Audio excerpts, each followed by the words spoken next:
Hello दोस्तों, welcome to my channel. आप देख रहे हैं गवर्नमेंट जॉब अपडेट। इस वीडियो के माध्यम से बताने वाले हैं दोस्तों, बैंकिंग की तरफ से नया रिक्रूटमेंट जारी हो चुका है। ग्रामीण बैंक की तरफ से 2025 के लिए दोस्तों जारी हो चुका है अप्लाइड मोड में। तो हम इस वीडियो के माध्यम से बताने वाले हैं दोस्तों, कैसे क्या फॉर्म को अप्लाई करना है आप लोगों को। वीडियो को लास्ट तक जरूर देखना। अगर इससे रिलेटेड कुछ भी डाउट रहता है आप लोगों का, तो आप लोग जरूर कन्फर्म कर लिया करें, और कोई भी डाउट है तो जरूर कमेंट करके पूछ लिया करें। ठीक है दोस्तों, यहाँ से आप लोग देख सकते हो वगैरह, जैसे कि सिलेक्शन प्रोसेस, क्या इसमें एज लिमिट रहने वाली है, एजुकेशन, सभी चीज़ों पर बात करेंगे दोस्तों, और फॉर्म लोग। ठीक है दोस्तों, तो वीडियो को लास्ट तक जरूर देखना। Institute of banking professional selection IBPS में दोस्तों रिक्रूटमेंट जारी हुआ है। आप लोग यहाँ से देख सकते हो, जो कि शॉर्ट डिटेल्स में रहेगी इसकी इन्फॉर्मेशन, क्योंकि इसमें ज़्यादा लंबा नहीं खींचना चाहते, क्योंकि इसका फॉर्म भी अप्लाई करना है दोस्तों। तो आगे इसमें देखो, किसी भी यूनिवर्सिटी से किया हो, कुछ भी किया हो, आप लोग अप्लाई कर सकते हैं। ठीक है, आप लोग यहाँ से देख सकते हो फ्रेंड्स, IBPS ग्रामीण bank recruitment 2025 all over India से कहीं से भी हो, आप लोग अप्लाई कर सकते हैं। इसमें इंपॉर्टेंट डेट्स की बात कर लेते हैं फ्रेंड्स। तो यहाँ बता दें, यहाँ से देख सकते हैं आप लोग इंपॉर्टेंट डेट्स जो रहने वाली है दोस्तों। एप्लीकेशन स्टार्ट 1/9/2025 से, लास्ट डेट अप्लाई की रहने वाली 21/9/2025 रहने वाला है। यहाँ दोस्तों पेमेंट की बात कर लेते हैं, 21/9 तक पेमेंट आप लोग कर सकते हो। यहीं दोस्तों एप्लीकेशन फीस की बात कर लेते हैं। जनरल की जो रहने वाली दोस्तों, और OBC EWS 850 रुपये रहने वाले हैं। SC ST अदर कैंडिडेट के 175 रुपये फीस रहने वाली है। ठीक है फ्रेंड्स, आप लोग किसी भी मोड से पेमेंट कर सकते हैं, net banking, credit card, UPI या जो भी है ऑफलाइन तरीके से, और चालान से भी आप लोग पेमेंट कर सकते हो। यहीं दोस्तों आगे बात कर लेते हैं। यहाँ दोस्तों आगे बात कर लेते हैं, तो मैं बता दूँ दोस्तों, एज लिमिट के बारे में बात कर लेते हैं यहाँ दोस्तों। तो मिनिमम जो एज लिमिट रहने वाली है दोस्तों, 18 से पोस्ट के हिसाब से एज रखी गई है। यहाँ ऑफिस असिस्टेंट एज की दोस्तों लिमिट है 18 से 28 रहने वाली है। यहीं दोस्तों ऑफिसर स्किल 1 की रहने वाली है 1830 ईयर्स रहने वाली है। यहीं दोस्तों सीनियर मैनेजर ऑफिसर स्किल 3 की रहने वाली है दोस्तों 21 से 40 ईयर्स। यहीं IBPS RRB and other post के लिए 21 से 32 ईयर्स तक रहने वाली है। यहीं दोस्तों एज लिमिट की बता दूँ तो 1/9/2025 रहने वाली। एज रिलैक्सेशन की और बता दूँ दोस्तों, तो SC ST के लिए 5 ईयर्स की रहने वाली है। OBC के लिए यहीं दोस्तों 30 ईयर्स का एज रिलैक्सेशन रहने वाला है। आगे बात कर लेते हैं एजुकेशन। यहाँ दोस्तों एजुकेशन के बारे में बात कर लेते हैं। तो आप लोग यहाँ से देख सकते हो, total post, name post, education तीनों रहने वाले हैं। यहाँ दोस्तों ऑफिसर जो असिस्टेंट रहने वाला है 7,972 पोस्ट करीब रहने वाली है दोस्तों। Officer skill 1 and officer skill 2 general banking officer जो कि 854, और ऑफिसर स्किल 1 में 3606 पोस्ट रहने वाली है। यही दोस्तों बैचलर डिग्री रहने वाली, ऑल ओवर इंडिया से किसी भी यूनिवर्सिटी से हो आप लोग अप्लाई कर सकते हो। ठीक है फ्रेंड, आगे यही बात कर लेते हैं दोस्तों। यहाँ बता दूँ दोस्तों, ऑफिसर स्किल 2 में जो 87 पोस्ट रहने वाली है। इन्फॉर्मेशन स्किल 2 में बता दूँ यही दोस्तों, जो कि आप लोगों की ऑफिसर स्किल 2 में इंफॉर्मेशन टेक्नोलॉजी ऑफिसर में 87 पोस्ट रहने वाली है दोस्तों के। यहाँ पे एजुकेशन की बात कर लेते हैं। बैचलर डिग्री रहेगी इलेक्ट्रॉनिक्स से, कम्युनिकेशन, कंप्यूटर साइंस होना चाहिए, या फिर information technology with at 50% minimum marks, 1 years का पोस्ट एक्सपीरियंस भी होना चाहिए आप लोगों का, तो आप लोग अप्लाई कर सकते हो। यहाँ दोस्तों बता दूँ तो ऑफिसर स्किल 2 में 69 पोस्ट रहने वाले हैं। और यहाँ दोस्तों CA पास होना चाहिए, और इसमें ICAI इंडिया 1 ईयर्स का एक्सपीरियंस होना चाहिए। यहीं दोस्तों ऑफिसर स्किल 2 लॉ ऑफिसर में बता दूँ 48 पोस्ट रहने वाली है। बैचलर डिग्री होना चाहिए, LLB होना चाहिए विथ मिनिमम 50% 2 ईयर्स का एक्सपीरियंस होना चाहिए। यहीं दोस्तों आगे बात कर लेते हैं दोस्तों, रजिस्ट्री ऑफिसर स्किल 2 में 16 पोस्ट रहने वाली है। यहीं दोस्तों एजुकेशन की बात कर लेते हैं, तो डिग्री रहने वाली है, एंड CA होना चाहिए या फिर MBA होना चाहिए। फाइनेंस विथ 1 ईयर्स का पोस्ट एक्सपीरियंस होना चाहिए। मार्केटिंग ऑफिसर स्किल 2 की बात कर लेते हैं, 15 पोस्ट रहने वाली है। Master of business MBA degree in marketing trade with 1 years का एक्सपीरियंस एंड पोस्ट सेक्टर के हिसाब से होना चाहिए। ठीक है, यहीं दोस्तों आगे बात कर लेते हैं एग्रीकल्चर ऑफिसर की। तो मैं बता दूँ आप लोग, 2nd ऑफिसर, यहाँ दोस्तों बता दूँ तो एग्रीकल्चर ऑफिसर स्किल 2 में 50 पोस्ट रहने वाली है। बैचलर डिग्री होना चाहिए एग्रीकल्चर एंड 3 की बात कर लेते हैं, 199 पोस्ट है। बैचलर डिग्री होना चाहिए और मिनिमम 50% मार्क्स होना चाहिए, 5 ईयर्स का एक्सपीरियंस होना चाहिए। इसमें फ्रेंड्स बात कर लेते हैं सिलेक्शन प्रोसेस की बता दूं तो, इसमें दोस्तों आप लोग फेज़ 1, फेज़ 2, फेज़ 3 में रहने वाली सिलेक्शन प्रोसेस। तो यहाँ दोस्तों फेज़ 1 की बात कर लेते हैं दोस्तों, रिटन एग्जाम रहेगा ऑल पोस्ट के लिए जो भी, ठीक है, अवेलेबल। इसके बाद दोस्तों मेंस रहेगा, रिटन एग्जाम्स रहेगा, एंड ऑफिसर स्किल 1 और ऑफिसर असिस्टेंट के लिए। ठीक है, ये भी आप लोग ध्यान रखना। इसके बाद दोस्तों फेज़ 3 की बात कर लेते हैं। इंटरव्यू रहेगा जैसे कि 4 ऑफिसर, जैसे कि स्किल 1, 2 और 3 ओनली के लिए, जो कि आप लोगों का इंटरव्यू अवेलेबल रहेगा। इसके बाद दोस्तों फेज़ 2 में रहेगा डॉक्यूमेंट वेरिफिकेशन रहने वाला है, और फिर 3 होगा जो कि दोस्तों आप लोग का मेडिकल होगा एंड एग्जामिनेशन। ठीक है, जो और इसके बाद दोस्तों फेज़ लास्ट में क्या होगा, ज्वाइनिंग लेटर रहने वाला है। ठीक है, यहीं दोस्तों एग्जाम पैटर्न की बात कर लेते हैं, जो कि आप लोग यहाँ से देख सकते हो। रीजनिंग रहने वाली है यहीं दोस्तों, न्यूमेरिकल रहने वाला है, और यहीं दोस्तों इंग्लिश हिंदी दोनों लैंग्वेज में रहने वाली है। इंग्लिश हिंदी दोनों लैंग्वेज में रहने वाला है। कुछ भी हो, आप लोग जिस भी लैंग्वेज में चूज़ करना चाहते हैं तो आप लोग उस लैंग्वेज में अप्लाई कर सकते हो, उस लैंग्वेज में एग्जाम दे सकते हो। ठीक है। यही दोस्तों क्वेश्चन की बात कर लेते हैं दोस्तों। 40 नंबर की, 40 की रीजनिंग, 40 की मैथ रहने वाली है। यही दोस्तों नंबर्स की बात कर लेते हैं। तो दोस्तों एक क्वेश्चन 1 नंबर का रहने वाला है और 80 क्वेश्चन 80 नंबर के रहने वाले हैं। यही दोस्तों टाइमिंग की बात कर लेते हैं तो 40 क्वेश्चन अटेंड करने के लिए 25 मिनट दिए जाएंगे वो की रीजनिंग में। यही दोस्तों न्यूमेरिकल की बात कर लेते हैं तो 20 मिनट दिए जाएंगे न्यूमेरिकल में 40 क्वेश्चन करने के लिए। टोटल 45 मिनट का टाइम देने वाले हैं। कितना दोस्तों? 45 मिनट का टाइम रहने वाला है। यही दोस्तों बता दूं तो एग्जाम मेंस की बात कर लेते हैं जो कि इसमें सिलेबस रहने वाला है। यहाँ से दोस्तों आप लोग देख सकते हो रीजनिंग में दोस्तों रीजनिंग रहने वाले हैं जो कि 40 क्वेश्चन रहने वाले हैं, 50 नंबर के रहने वाले हैं करीब। ठीक है। यहीं दोस्तों कंप्यूटर नॉलेज की बात कर लेते हैं। कंप्यूटर नॉलेज के जो पेपर रहने वाले उसी में सेम है दोस्तों। टोटली 200 क्वेश्चन का रहने वाला है एंड 200 नंबर का रहने वाला है करीब। ठीक है। इसमें दोस्तों रीजनिंग रहने वाली है, कंप्यूटर रहेगा, जनरल अवेयरनेस रहेगी, इंग्लिश रहेगी एंड हिंदी रहेगी। न्यूमेरिकल रहेंगे जो कि आप लोगों टोटल 200 में 200 रहने वाले हैं। यहीं दोस्तों टाइमिंग की बात कर लेते हैं तो टाइमिंग जो रीजनिंग करेगा उसमें 30 मिनट मिलने वाले हैं। यहीं दोस्तों कंप्यूटर के लिए 15 मिनट मिलने वाले हैं। यहीं दोस्तों जनरल अवेयरनेस के लिए 15 मिनट मिलने वाले हैं। इंग्लिश हिंदी दोनों के लिए दोस्तों 30 मिनट रहने वाले हैं। यहीं दोस्तों न्यूमेरिकल के लिए 30 मिनट, टोटल 120 मिनट रहने वाले हैं। ठीक है फ्रेंड्स। आगे इसी में बात कर लेते हैं दोस्तों जनरल इंट्रैक्शन वगैरह। अगर इससे रिलेटेड कुछ भी डाउट रहता है आप लोगों का तो आप लोग जरूर पूछ लेना। और दोस्तों इसमें अभी बताने वाले हैं फॉर्म कैसे क्या अप्लाई करना है, तो वीडियो को लास्ट तक जरूर देखना। और दोस्तों चैनल को सब्सक्राइब कर लेना जिससे कुछ भी इससे रिलेटेड या किसी भी जॉब से रिलेटेड न्यू लेटेस्ट नोटिफिकेशन या इन्फॉर्मेशन निकल के आता है तो आप लोगों के लिए प्रोवाइड कराते रहेंगे। ये फ्रेंड्स यहाँ से देख सकते हो आप लोग ये नोटिफिकेशन दिया गया है तो इसकी लिंक मैंने प्रोवाइड करा दी है। तो आप लोग वहाँ से डाउनलोड करके इसको रीड कर सकते हो अच्छे से। जिस भी पोस्ट के लिए आप लोग अप्लाई करना चाहते हो उस पोस्ट के हिसाब से ये पूरा फुल नोटिफिकेशन आप लोग देख सकते हो। और इससे रिलेटेड कुछ भी डाउट रहता है आप लोगों का तो आप लोग जरूर कमेंट करके पूछ लिया करें। ठीक है फ्रेंड्स। तो आप लोग यहाँ से देख सकते हो ये नोटिफिकेशन दिया गया है। ठीक है फ्रेंड्स।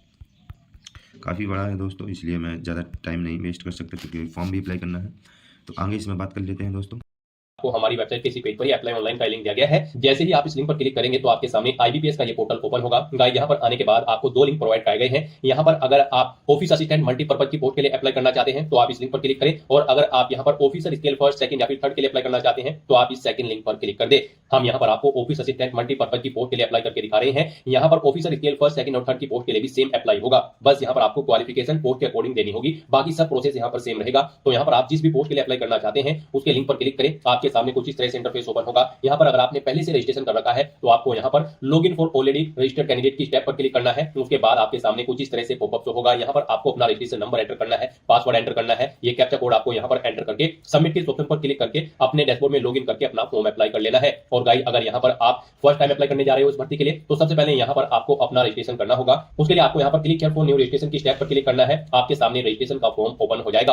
अब यहाँ पर आपको अपनी बेसिक डिटेल्स प्रोवाइड करते हुए अपना रजिस्ट्रेशन करना होगा। गाइस यहाँ पर इस भर्ती में अप्लाई करने के लिए आपको इन स्टेप को कंप्लीट करना होगा। पहले आपको अपनी बेसिक इन्फॉर्मेशन देते हुए अपना रजिस्ट्रेशन करना है, फिर फोटो और सिग्नेचर अपलोड करने हैं, अपनी डिटेल प्रोवाइड करनी है, फॉर्म का प्रीव्यू चेकआउट करना है, अपने डॉक्यूमेंट्स अपलोड करने हैं और फीस पेमेंट करते हुए यहाँ पर आपको अपना फॉर्म सबमिट कर देना है। तो इन स्टेप्स को आपको कंप्लीट करते हुए इस भर्ती के लिए अपना फॉर्म अप्लाई करना है। तो सबसे पहले यहाँ पर आपको अपनी बेसिक इन्फॉर्मेशन देते हुए अपना रजिस्ट्रेशन करना होगा। सबसे पहले यहाँ पर आपको अपना फर्स्ट नेम देना है, उसे एक बार फिर से एंटर करके कंफर्म कर लेना है। फिर आप अपना मिडिल नेम लास्ट नेम यहाँ पर एंटर करें और उन्हें भी कंफर्म कर ले। और अगर आपके मिडिल नेम लास्ट नेम नहीं है तो आप इन्हें खाली छोड़ सकते हैं। फिर यहाँ पर आप जो नाम प्रोवाइड करेंगे उसके अकॉर्डिंग यहाँ पर आपको आपका कंप्लीट नेम शो कर दिया जाएगा। उसके बाद यहाँ पर गाइस आपको अपना मोबाइल नंबर एंटर करना है, उसे एक बार फिर से एंटर करके कंफर्म कर लेना है। फिर यहाँ पर आपको अपना कोई अल्टरनेट मोबाइल नंबर एंटर कर देना है, अगर आपके पास है। नहीं है तो आप इस कॉलम को खाली छोड़ सकते हैं। फिर यहाँ पर आपको अपनी ईमेल आईडी एंटर करनी है। ईमेल आईडी के शुरू के कैरेक्टर यहाँ पर आपको एंटर करने होंगे और यहाँ पर इस कॉलम में से आपको डोमेन नेम सेलेक्ट कर लेना होगा जिस पर आपकी ईमेल आईडी है, जैसे कि जीमेल, हॉटमेल या फिर याहू मेल। आप यहाँ से वो ऑप्शन सेलेक्ट कर ले। उसके बाद यहाँ पर आपको कंप्लीट ईमेल आईडी अपनी टाइप करनी है। ये सिक्योरिटी कोड आपको यहाँ पर एंटर करना है और उसके बाद फिर गाइस आपको यहाँ पर सेव एंड नेक्स्ट के ऑप्शन पर क्लिक कर देना है। नेक्स्ट आपके सामने कुछ इस तरह से इंटरफेस ओपन होगा। यहाँ पर आपको एक रजिस्ट्रेशन नंबर और पासवर्ड प्रोवाइड कर दिया गया है। ये रजिस्ट्रेशन नंबर और पासवर्ड आपके रजिस्टर्ड मोबाइल नंबर और ईमेल आईडी पर भी सबमिट कर दिए गए हैं। आपको इन्हें केयरफुली नोट डाउन करके रख लेना है फ्यूचर यूज के लिए। और यहाँ पर गाइस अब आपको अपना फोटो अपलोड करना है, लाइव फोटो कैप्चर करना है और अपने सिग्नेचर आपको यहाँ पर अपलोड करने हैं। इनके लिए यहाँ पर आपको गाइडलाइन दी गई है। आपको यहाँ पर guideline for scanning the photograph and signature के लिंक पर क्लिक करना है। आपके सामने पीडीएफ ओपन हो जाएगी। यहाँ से आप चेकआउट कर सकते हो आपका जो फोटोग्राफ होगा उसकी डायमेंशन यहाँ पर 4.5 सेंटीमीटर इंटू 3.5 सेंटीमीटर होनी चाहिए। 20 केबी से 50 केबी के बीच में आपका फोटो होना चाहिए। जेपीजी या फिर जेपीजी फॉर्मेट में आपका फोटो होना चाहिए जो फोटो आप अपलोड करोगे। उसके बाद यहाँ पर आपको अपना फोटो कैप्चर करना है। फोटो कैप्चर करते समय आपको कुछ चीजों का ध्यान रखना है, जैसे कि जब आप अपना फोटो कैप्चर करेंगे करेंगे तो वहां पर जिस पैलेस पर आप अपना फोटो कैप्चर कर रहे हैं वहां पर प्रॉपर वे में लाइट होनी चाहिए और सिंपल बैकग्राउंड आपका होना चाहिए। फोटो कैप्चर करते समय आपको अपने चेहरे पर कोई मास्क वगैरह नहीं लगाना है, सर पर कोई टोपी नहीं रखनी है, कानों में ईयरफोन्स वगैरह नहीं लगाने हैं। तो कुछ इन चीजों को आपको ध्यान में रखना है। यहाँ पर आपको ऑप्शन दी गई है, किन चीजों को आपको करना कर सकते हो आप, किन चीजों को आप नहीं कर सकते हैं लाइव फोटो कैप्चर करते समय। तो यहाँ पर आपको डिटेल्स रीड कर लेनी है। उसके बाद आपको अपने सिग्नेचर यहाँ पर अपलोड करने हैं। सिग्नेचर यहाँ पर आपके व्हाइट पेपर पर ब्लैक इंक पेन से होने चाहिए। डायमेंशन उनकी 140x60 पिक्सल होनी चाहिए। 10 KB से 20 KB के बीच में यहाँ पर आपके सिग्नेचर होने चाहिए। कैपिटल लेटर्स में आपके सिग्नेचर नहीं होने चाहिए। जेपीजी या फिर जेपीईजी फॉर्मेट में यहाँ पर आपके सिग्नेचर होने चाहिए। तो यहाँ से आपको गाइडलाइन रीड आउट कर लेनी है। उसके बाद आपको अपने ये फोटो सिग्नेचर अपलोड करते हुए नेक्स्ट आगे बढ़ना होगा। तो इन्हें अपलोड करने के लिए गाइड आपको यहाँ पर ब्राउज के ऑप्शन पर क्लिक करना है, फाइल को सिलेक्ट कर लेना है और फिर यहाँ पर आपको अपना फोटो अपलोड कर देना है। उसके बाद यहाँ पर आपको अपना लाइव फोटो कैप्चर करना है। आप कैप्चर फोटो के ऑप्शन पर क्लिक करें और अपने वेब कैमरा या फिर मोबाइल फोन के थ्रू अपना लाइव फोटो कैप्चर कर ले, या फिर आप यहाँ पर क्लिक हियर टू स्कैन के ऑप्शन पर क्लिक करें। ये QR कोड आपको तो होगा, इसे आप अपने मोबाइल फोन से स्कैन करें जो स्कैन रीडर आपके मोबाइल फोन में है और फिर आप यहाँ पर अपना लाइव फोटो कैप्चर कर ले। उसके बाद यहाँ पर आपको अपने सिग्नेचर अपलोड करने हैं। सिग्नेचर अपलोड करने के लिए भी आपको ब्राउज के ऑप्शन पर क्लिक करना है, फाइल को सिलेक्ट कर लेना है और अपने सिग्नेचर यहाँ पर आपको अपलोड कर देने हैं। उसके बाद आपको इन चेक बॉक्सेस को ओके करना है। यहाँ पर जो चेक बॉक्सेस दिए गए हैं उसके बाद गाइड फिर आपको इस पेज को नीचे स्क्रॉल डाउन करते हुए नेक्स्ट के ऑप्शन पर क्लिक कर देना है। नेक्स्ट यहाँ पर आपको अपनी बेसिक डिटेल प्रोवाइड करनी है। सबसे पहले यहाँ पर आप अपनी कैटेगरी सिलेक्ट करें, आप जिस कैटेगरी से बिलोंग करते हैं। उसके बाद यहाँ पर आपसे पूछा गया कि क्या आप PWBD कैंडिडेट हैं और आपकी डिसेबिलिटी 40% से अबव है, अगर है तो आप यस करेंगे। अपनी डिसेबिलिटी का टाइप सिलेक्ट करेंगे, फिर यहाँ पर आप अपनी सब डिसेबिलिटी सिलेक्ट करेंगे और फिर यहाँ पर अपनी डिसेबिलिटी आप बताएंगे कि आपकी किस तरह की डिसेबिलिटी है, आप डीप है, हार्ड ऑफ हियरिंग है। उसके बाद यहाँ पर आपको अपनी सब टाइप ऑफ मल्टीपल डिसेबिलिटी अगर आपको है तो उसकी डिटेल देनी होगी। और अगर गाइस यहाँ पर आपको डिसेबिलिटी नहीं है, आप यहाँ पर विकलांगता के दायरे में नहीं आते हैं, तो आपको नो ऑप्शन सिलेक्ट कर लेना है। फिर आपको आगे की डिटेल प्रोवाइड नहीं करानी है। उसके बाद यहाँ पर आपसे पूछा गया है आपकी PWD के बारे में ही कुछ डिटेल्स आपको पूछी गई हैं। ये ऑप्शन आपके लिए इनेबल कर दी जाएंगे अगर आप PWBD कैटेगरी में यस ऑप्शन सिलेक्ट करते हैं, और अगर आप नो ऑप्शन सिलेक्ट करते हैं तो फिर आपको ये डिटेल्स नहीं देनी होगी। उसके बाद यहाँ पर आपसे पूछा गया है कि क्या आप person with specified disability cover करना चाहते हैं अंडर द सेक्शन ऑफ 2, अगर चाहते हैं तो यस करें, नहीं तो नो ऑप्शन सिलेक्ट करें। फिर यहाँ पर आपसे पूछा गया है अगर आप PWBD कैंडिडेट होंगे तो आपको एग्जाम में यहाँ पर कॉम्पेंसेटरी की जरूरत पड़ेगी या फिर नहीं, आप ऑप्शन यहाँ पर प्रोवाइड कर सकते हैं। उसके बाद यहाँ पर आपसे पूछा गया है आप किस रिलीजन से बिलोंग करते हैं। उसके बाद यहाँ पर आपसे पूछा गया कि क्या आप माइनॉरिटी कम्युनिटी के अंतर्गत आते हैं, अगर आते हैं तो यस करें, नहीं तो नो ऑप्शन सिलेक्ट करें। फिर यहाँ पर आपसे पूछा गया है कि क्या आप गवर्नमेंट या फिर सेमी गवर्नमेंट या फिर पब्लिक सेक्टर में कार्यरत हैं, अगर है तो आप यस करेंगे, नहीं तो नो ऑप्शन सिलेक्ट करेंगे। एक सर्विसमैन है तो यस करेंगे और फिर यहाँ पर आप उसकी डिटेल देंगे, नहीं है तो आप नो ऑप्शन सिलेक्ट कर लेंगे। यहाँ पर आप डिसेबल्ड एक सर्विसमैन है तो भी आप यस या नो ऑप्शन सिलेक्ट कर लेंगे, यस करेंगे तो फिर आपको उसकी डिटेल देनी होगी। फिर यहाँ पर आपसे पूछा गया है कि क्या आप यहाँ पर dependent of serviceman kill action candidate हैं, अगर है तो आप यस करें, नहीं तो नो ऑप्शन सिलेक्ट करें। उसके बाद यहाँ पर आपको अगर यस ऑप्शन आप सिलेक्ट करते हैं तो फिर इनकी डिटेल आपको प्रोवाइड करनी होगी। फिर यहाँ पर आपसे पूछा गया है कि इससे पहले आप IBPS RRB CWE CRP RBI के एग्जाम में पार्टिसिपेट किए हो, इस एग्जाम से पहले भी अगर किए हैं तो आप यस करें, कितनी बार किया है वो यहाँ पर आप एंटर करें और फिर वो यहाँ पर आप सिलेक्ट कर लें किस किस एग्जाम में आपने पार्टिसिपेट किया है। इस तरह से यहाँ पर आप ऑप्शन सिलेक्ट कर सकते हो। और अगर आप फर्स्ट टाइम अप्लाई करने जा रहे हो तो यहाँ पर आपको नो ऑप्शन सिलेक्ट करना है, फिर आगे के ऑप्शन आपको डिसेबल्ड कर दी जाएंगे। उसके बाद यहाँ पर आपको अपनी नेशनलिटी सिलेक्ट कर लेनी है, अपना स्टेट यहाँ पर आपको सिलेक्ट कर लेना है। फिर यहाँ पर आपको रीजनल रूरल बैंक उस स्टेट के शो कर दिए जाएंगे जिस स्टेट को आप सिलेक्ट करेंगे। फिर यहाँ पर आपको प्री एग्जाम के लिए अपना सेंटर सिलेक्ट करना है, आप अपनी चॉइस के अकॉर्डिंग यहाँ पर अपना प्री एग्जाम के सेंटर सिलेक्ट करें। यहाँ पर आपको दो चॉइस दी गई है, आप अपनी चॉइस के अकॉर्डिंग जिस सेंटर को फर्स्ट नंबर पर प्रेफरेंस देना चाहते हैं उसे फर्स्ट पर सिलेक्ट करें, जिसे सेकंड पर उसे आप सेकंड पर सिलेक्ट कर ले। उसके बाद ऐसे ही यहाँ पर आपको अपने मेन एग्जामिनेशन के लिए एग्जाम सेंटर सिलेक्ट कर लेने हैं। फिर यहाँ पर आपसे पूछा गया है आप एग्जाम के दौरान अपनी कौन सी ID प्रूफ अपने साथ लेकर जाएंगे। आपके पास यहाँ पर ID प्रूफ है तो आप इस चेकबॉक्स को ओके करें। यहाँ पर अपना ID प्रूफ कोई भी सिलेक्ट करें, जैसे कि आधार कार्ड, पैन कार्ड, पासपोर्ट या फिर ड्राइविंग लाइसेंस, आप अपने अकॉर्डिंग ऑप्शन सिलेक्ट करें। उस ID प्रूफ का नंबर यहाँ पर दे। फिर यहाँ पर आपको अपने एग्जाम पेपर का मीडियम सिलेक्ट कर लेना है, किस लैंग्वेज में आप अपना एग्जाम पेपर चाहते हैं, इंग्लिश एंड हिंदी, इंग्लिश या फिर उर्दू। यहाँ पर दो ऑप्शन आपको दिए हैं, इंग्लिश और हिंदी में आपका पेपर होगा, इंग्लिश और उर्दू। आप अपनी चॉइस के अकॉर्डिंग जिस भी लैंग्वेज में अपना क्वेश्चन पेपर चाहते हैं वो यहाँ पर आप सिलेक्ट कर ले। फिर यहाँ पर आपको अपनी पर्सनल डिटेल देनी है, यहाँ पर आप अपनी डेट ऑफ बर्थ सिलेक्ट करें। उसके बाद यहाँ पर आपसे पूछा गया आपका जेंडर, आप अपना जेंडर सिलेक्ट करें, मेल फीमेल या फिर ट्रांसजेंडर। अपना मैरिटल स्टेटस बताएं, आप मैरिड हो, अनमैरिड हो, विडो हो या फिर विडोवर। उसके बाद यहाँ पर आपको अपना आधार कार्ड नंबर एंटर करना है। आप यहाँ पर आधार कार्ड का वेरिफिकेशन के लिए सहमति प्रदान करते हैं तो यहाँ पर आप यस या नो ऑप्शन सिलेक्ट करें। अपना पैन कार्ड नंबर यहाँ पर आप एंटर करना चाहते हैं तो वो आप एंटर कर दें। फिर यहाँ पर आपसे पूछा गया कि क्या आपके जुड़वा भाई बहन है, अगर है तो आप यस करेंगे, उनका जेंडर सिलेक्ट करेंगे, उनका नाम देंगे, नहीं है तो आप नो ऑप्शन सिलेक्ट करेंगे। फिर आगे के ऑप्शन आपको ये डिसेबल कर दिए जाएंगे। उसके बाद यहाँ पर आपसे पूछा गया है कि क्या यहाँ पर आपके फादर का नाम है, आप अपने फादर का नाम एंटर करें, अपनी मदर का नाम एंटर करें। मैरिड हो तो आप अपने हस्बैंड या फिर वाइफ का नाम यहाँ पर एंटर कर देंगे। उसके बाद यहाँ पर आपको अपना कोरोस्पोंडेंस एड्रेस एंटर करना है। फिर यहाँ पर आपको अपना परमानेंट एड्रेस एंटर करना है और अगर आपका परमानेंट एड्रेस आपके कोरोस्पोंडेंस एड्रेस के अकॉर्डिंग सेम है तो आप इस चेकबॉक्स को ओके कर देंगे, ऑटोमेटिकली आपका परमानेंट एड्रेस आपके कोरोस्पोंडेंस एड्रेस के अकॉर्डिंग फिल हो जाएगा। उसके बाद यहाँ पर आपको अपना GST इनवॉइसिंग एड्रेस सेलेक्ट कर लेना है, यानी कि इस भर्ती प्रोसेस के दौरान आप जिस भी एड्रेस पर कम्युनिकेट करना चाहते हैं वो एड्रेस यहाँ पर आप सेलेक्ट करें, कोरोस्पोंडेंस या फिर परमानेंट। उसके बाद यहाँ पर आपको आपकी कैटेगरी के अकॉर्डिंग एप्लीकेशन फीस का अमाउंट शो कर दिया गया है। इस तरह से यहाँ पर आपको अपनी सभी डिटेल्स केयरफुली फिल कर देनी है, उन्हें चेकआउट कर लेना है और उसके बाद गाइस यहाँ पर आपको वैलिडेट योर डिटेल के ऑप्शन पर क्लिक करके अपनी डिटेल्स वैलिडेट कर लेनी है और फिर आपको सेव एंड नेक्स्ट के ऑप्शन पर क्लिक कर देना है। नेक्स्ट यहाँ पर आपको अपनी क्वालिफिकेशन, एक्सपीरियंस और लैंग्वेज की डिटेल प्रोवाइड करनी है। गाइस आप ऑफिशियल नोटिफिकेशन में से चेकआउट कर सकते हो किस पोस्ट के लिए क्या आपकी क्वालिफिकेशन रिक्वायर्ड है। तो यहाँ पर हम आपको ऑफिस असिस्टेंट मल्टीपर्पज की पोस्ट के लिए अप्लाई करके दिखा रहे हैं। इस पोस्ट पर अप्लाई करने के लिए आपके पास बैचलर डिग्री होनी चाहिए किसी भी डिसिप्लिन के अंतर्गत, किसी वेल रिकॉग्नाइज्ड यूनिवर्सिटी से। साथ ही साथ यहाँ पर आप जिस भी स्टेट के लिए अप्लाई कर रहे हैं उसकी लोकल लैंग्वेज आपको आनी चाहिए, कंप्यूटर की वर्किंग नॉलेज आपको होनी चाहिए और अगर आप ऑफिसर स्केल फर्स्ट की पोस्ट के लिए अप्लाई कर रहे हैं तो आपके पास बैचलर डिग्री होनी चाहिए किसी भी डिसिप्लिन डिसिप्लिन के अंतर्गत। और अगर इन डिसिप्लिन के अंतर्गत आपके पास डिग्री है तो फिर यहाँ पर आपको प्रेफरेंस दिया जाएगा, जैसे कि agriculture, horticulture, forestry, animal husbandry. In discipline के अंतर्गत अगर आपके पास डिग्री होगी तो फिर आपको प्रेफरेंस दिया जाएगा। यहाँ पर ऐसे ही आप सभी पोस्ट के लिए अपनी क्वालिफिकेशन चेकआउट कर सकते हो। ऑफिसर के सेकंड और थर्ड के लिए भी आप चेकआउट कर सकते हो। सभी के लिए यहाँ पर बैचलर डिग्री रिक्वायर्ड है रिलेवेंट सब्जेक्ट के अंतर्गत, तो यहाँ से आप चेकआउट करें। ऑफिस असिस्टेंट मल्टीपर्पज की पोस्ट पर अप्लाई करने के लिए आपके पास केवल ग्रेजुएट डिग्री होनी जरूरी है, चाहे वो किसी भी डिसिप्लिन में हो। तो यहाँ पर अब आपको अपनी क्वालिफिकेशन की डिटेल देनी है। सबसे पहले यहाँ पर आपको अपनी 10वीं क्लास की डिटेल देनी है। यहाँ पर आपको बोर्ड का नाम देना है, जिस बोर्ड से आपने अपनी 10वीं क्लास पास आउट की है। पासिंग डेट यहाँ पर आपको सिलेक्ट करनी है, कितने % मार्क्स आपने ओपन किए हैं 10वीं में वो आप यहाँ पर एंटर करें। अपनी क्लास सेलेक्ट करें, फर्स्ट क्लास आपकी आई है, सेकंड या फिर आप पास आउट हो, आप अपने अकॉर्डिंग ऑप्शन सेलेक्ट करें। फिर यहाँ पर आपको अपनी ग्रेजुएशन या फिर इसके इक्विवेलेंट अगर आपके पास कोई डिग्री है तो उसकी डिटेल देनी है। यहाँ पर आपको यूनिवर्सिटी का नाम देना है, जिस यूनिवर्सिटी से आपने अपनी ग्रेजुएशन पास आउट की है। डिग्री का नाम देना है, जो सी डिग्री आपके पास है। यहाँ पर बीए, बीकॉम, बीटेक, आप जो भी आपके पास डिग्री है वो यहाँ पर आप सेलेक्ट करें। स्पेशलाइजेशन दें किसमें आपने अपनी डिग्री कंप्लीट की है। पासिंग डेट सेलेक्ट करें, परसेंटेज एंटर करें, कितने % मार्क्स आपने ग्रेजुएशन में ऑब्टेन किए हैं, आपकी फर्स्ट क्लास है, सेकंड है या फिर थर्ड है, वो यहाँ पर आप ऑप्शन सेलेक्ट करें। फिर यहाँ पर अगर आपने कोई पोस्ट ग्रेजुएशन या फिर कोई प्रोफेशनल क्वालिफिकेशन या फिर कोई अन्य डिग्री या फिर डिप्लोमा कर रखा है तो उसकी डिटेल भी आप सेम ऐसे ही यहाँ पर प्रोवाइड कर सकते हैं। उसके बाद यहाँ पर आपसे पूछा गया कि क्या आपको कंप्यूटर पर वर्किंग नॉलेज है, तो यहाँ पर आपको यस ऑप्शन सेलेक्ट करना है। आपको कंप्यूटर की नॉलेज होनी जरूरी है। कौन सी नॉलेज है वो यहाँ पर आप बताएं, आपके पास सर्टिफिकेट है या फिर डिप्लोमा है या फिर डिग्री है, यहाँ पर आप ऑप्शन सेलेक्ट करें। फिर यहाँ पर आपसे पूछा गया है आप जिस स्टेट के लिए अप्लाई कर रहे हैं उसकी लोकल लैंग्वेज यहाँ पर आप जानते हैं, तो आपको लोकल लैंग्वेज आनी जरूरी है। जिस स्टेट के लिए आप अप्लाई कर रहे हैं तो यहाँ पर भी आपको यस ऑप्शन सेलेक्ट करना है और लैंग्वेज यहाँ पर आपको सेलेक्ट कर लेनी है। उसके बाद यहाँ पर अगर आपको एक्सपीरियंस है तो आप अपने एक्सपीरियंस की डिटेल यहाँ पर प्रोवाइड कर सकते हैं, और अगर आपको एक्सपीरियंस नहीं है तो आप इस सेक्शन को खाली छोड़ दें। गाइड आपको अगर एक्सपीरियंस है और उसकी डिटेल आप देना चाहते हैं तो सबसे पहले यहाँ पर आपको अपना नाम देना है। फिर यहाँ पर आपको अपनी डेजिग्नेशन देनी है। प्रेजेंट में अगर आप कार्यरत हैं तो यस करेंगे, नहीं तो नो ऑप्शन सेलेक्ट करेंगे।